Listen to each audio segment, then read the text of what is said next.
আমি তো আসর নামাজ পড়ে আসরের পরে যখন একটা বিকট শব্দ পাইলাম মসজিদ থেকে, আমি দৌড়িয়ে বের হয়ে আসছি নামাজ শেষ করে। বের হয়ে আইসা দেখি যে বাস ঢুকে রয়েছে প্রাইভেট কারের ভিতরে, স্টারলাইন বাস প্রাইভেট কারের ভিতরে ঢুকে রয়েছে, একটা প্রিমিয়াম প্রাইভেট কার। তো এরপরে দ্রুত গতিতে কি করলাম, লোকজন সহ এলাকার লোক যথেষ্ট সহযোগিতা করছে। কালাকুচুয়া ডাকলাপাড়ার মানুষ খুব সহযোগিতা করছে, সবাই লাশগুলি সবাই বাইর করছে, আমি সহ টাইনা বাইর করে গাড়ির ভিতরেই মারা গেছে, বেশিরভাগই গাড়ির ভিতরেই মারা গেছে। বাড়ি করে করে দিছি, তারপরে ওনারা হাসপাতালও নিছে।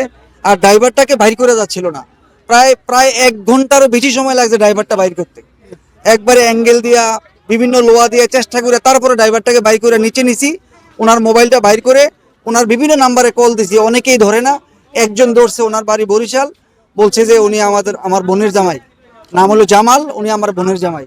পরে হাইওয়ে পুলিশ আসছে, হাইওয়ে পুলিশ আইসা পরবর্তীতে আমাদের কাছ থেকে ওই যে লাশটা ছিল ড্রাইভারের, এই লাশটা আমরা ধরাধরি করে ওনার গাড়ির কাছ পর্যন্ত আমরা পৌঁছে দিই। আমার ভাই আজকে সকালে ফজর নামাজ আদায় করে ঢাকা মোহাম্মদপুর সোসাইটি লিমিটেড 3 নম্বর রোড থেকে একজন হুজুরকে নিয়ে সে নোয়াখালীতে আসছে যে তার ফ্যামিলি নিয়ে ঢাকার উদ্দেশ্যে রওনা দিবে আল্লাহ পাকের অশেষ রহমতে।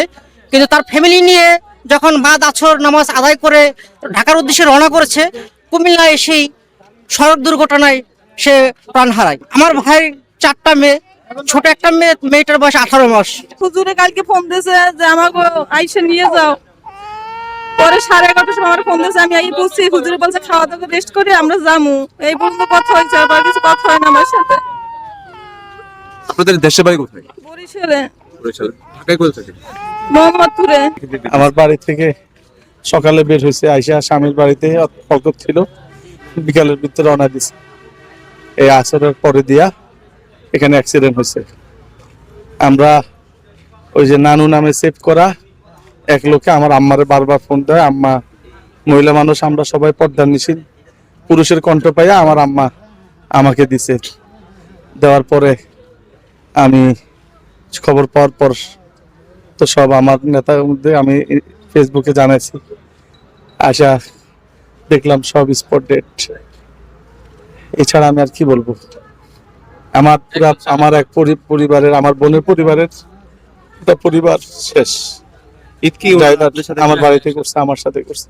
এটা তো মানে যে এই আমাদের শোনার মধ্যে তো এটাই, মাওলানা আব্দুল মুমিন যিনি জামিয়া মোহাম্মদিয়া মোহাম্মদপুরের প্রধান মুফতি এবং শাইখুল হাদিস, ওনার বিবি এবং ওনার এক মেয়ে 21 বছরের এবং এক ছেলে 6 বছরের স্পট এখানেই মারা গেছেন এবং ড্রাইভারও মারা গেছেন।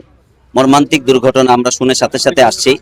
এই ঘটনার সাথে সাথে লাশগুলো আমরা এখানেই আমরা গ্রহণ করছি।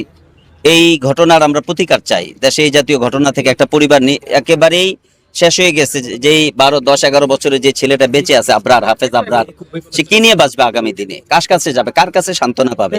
আমরা সরকারের কাছে অনুরোধ করব, নতুন সরকার অনিরাপদ সড়ককে নিরাপদ সড়কে পরিণত করতে যা করা দরকার এই মুহূর্তে করা দরকার। বিশেষ করে আমাদের এই কুমিল্লার কিছুদিন আগেই ঈদের পর এই যে দুর্ঘটনা ঘটছে রেলগেটে, আমাদের মন্ত্রী মহোদয় এবং এমপি মহোদয় দুজন আমাদেরকে অনেক আশ্বাস দিয়েছেন। আমরা আশা করব কুমিল্লার এই রোডটাকে সারা দেশবাসীর সামনে কুমিল্লাকে আর যেন আমরা লজ্জিত হতে না হয়, আমরা যেন আর অসহায়ত্ব না হয়। আমরা এটা সরকারের কাছে এটার একটা প্রতিকার চাই।